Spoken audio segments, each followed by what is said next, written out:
कि young generation में as हमने बात की कि बढ़ रहा है ये हार्ट अटैक्स का और हार्ट डिजीज़, तो यंग जो तबका है हमारा, यूथ है, वो मेल्स भी हो सकते हैं, फीमेल्स भी हो सकती हैं, तो उनको अपना जो रूटीन चेकअप है वो कब कितने अरसे तक करवा लेना चाहिए फर्स्ट टाइम? देखिए, आफ्टर द एज ऑफ 30 हम्म।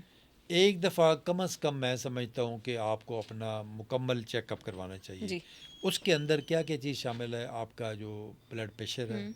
ये जिससे मैंने अभी जिक्र, ब्लड जी। प्रेशर, शुगर, कोलेस्ट्रॉल, यानी बेसिक टेस्ट हैं हम्म। ये। इसमें कोई कोई महंगे भी नहीं है। जी बिल्कुल। किसी भी आम हॉस्पिटल में चले जाएं, आपके फ्री टेस्ट हो जाएंगे। जी आपका कोई जानने वाला है, किसी क्लिनिक पे चले जाएं, तो आपके ब्लड प्रेशर बिल्कुल चेक बिल्कुल। करना कोई ऐसा मुश्किल काम नहीं है।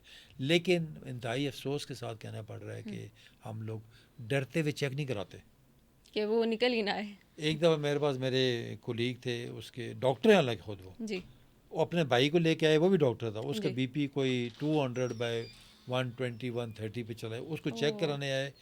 तो उसका मैंने एडवाइस कर दिया, तो मैंने कहा यार आप साथ आए हुए हैं, आप ज़रा चेक करवा लें अभी। और नहीं नहीं नहीं डॉक्टर साहब, मैंने नहीं चेक कराना, कोई चीज़ निकल आएगी।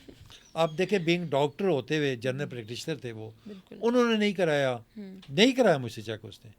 कि यार, हालांकि अगर एक भाई को है तो चांसेस है कि डेफिनेटली। अगर आपको होगा तो उसमें देखिए ये होगा कि आपको टाइमली हम डायग्नोज कर लेंगे, आपको एडवाइस करेंगे, आपको प्रिकॉशंस बताएंगे, आपको अगर बहुत ही हाई हुआ आपको मॉनिटर करके तो डेफिनेटली। थोड़ी सी कोई एक दवाई लिख देंगे, उस पर आप ये कंट्रोल कर लेंगे। ये भी वैसे एक बहुत बड़ा इशू है कि हम लोग उसको ड्रैग करते रहते हैं, हमें अगर कोई सिम्टम्स शो भी हो रहे हैं, बस यही है, फिर वो बस जब एक बड़ा मसला बन जाता है, पहाड़ बन जाता है, फिर हम उसका इलाज अक्सर शुरू यही करते हैं। होता है। बिल्कुल आपने सही पॉइंट आउट किया कि अक्सर लोगों को तकलीफ़ हो रही होती है, लोग उसको बर्दाश्त कर रहे होते हैं, टॉलरेट कर रहे होते हैं। कई दफ़ा बीपी लोग, आप ये ब्लड प्रेशर की मिसाल ले लें आप, बिल्कुल।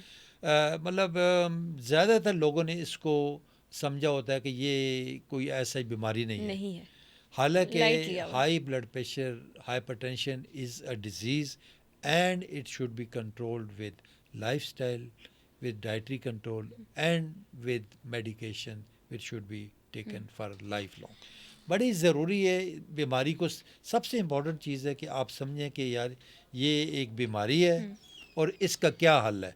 चाहे वो हाई ब्लड प्रेशर है, जी चाहे वो शुगर है, बिल्कुल। चाहे वो और कोई बीमारी, थायराइड की बीमारी है, बिल्कुल। या कोई कुछ भी है, आपको समझना और उसका इलाज के मतलब बड़ा ज़रूरी है आपको, मतलब ये पता होने। बिल्कुल। अक्सर ये भी देखने में आया कि देखें, दो किस्म की बीमारियां होती हैं। जी एक होती हैं एक्यूट इलनेसेस, जी। एक होती हैं क्रोनिक। क्रॉनिक।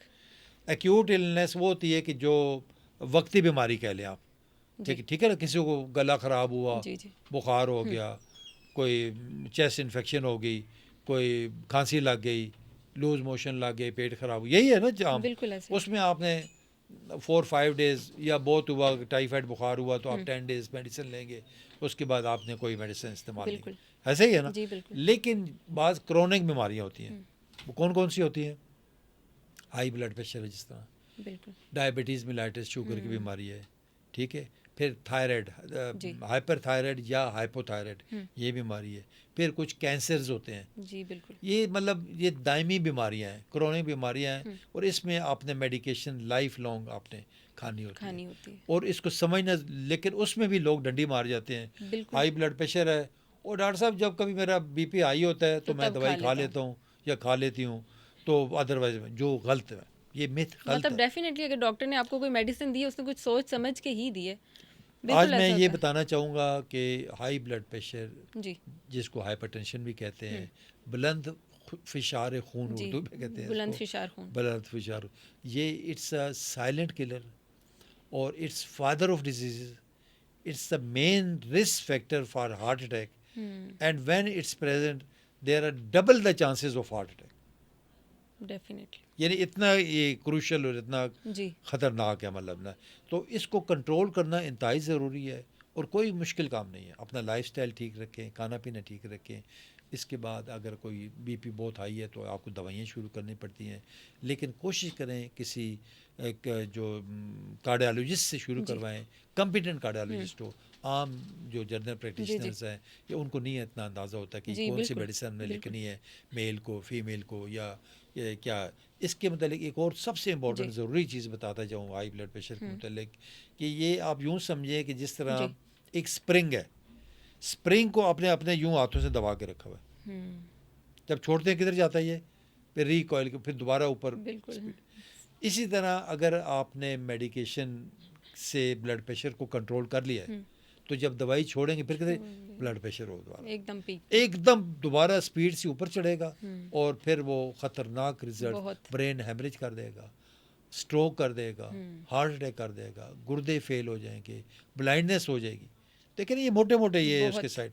तो इसलिए कभी भी जब ब्लड प्रेशर की दवाई शुरू करें, जी उसको काइंडली, मेरी सबसे रिक्वेस्ट होगी तमाम सुनने वालों से, तमाम व्यूअर से, कि प्लीज़ इसको दवाई को कभी भी नहीं छोड़ना, बिल्कुल कभी भी नहीं छोड़ना।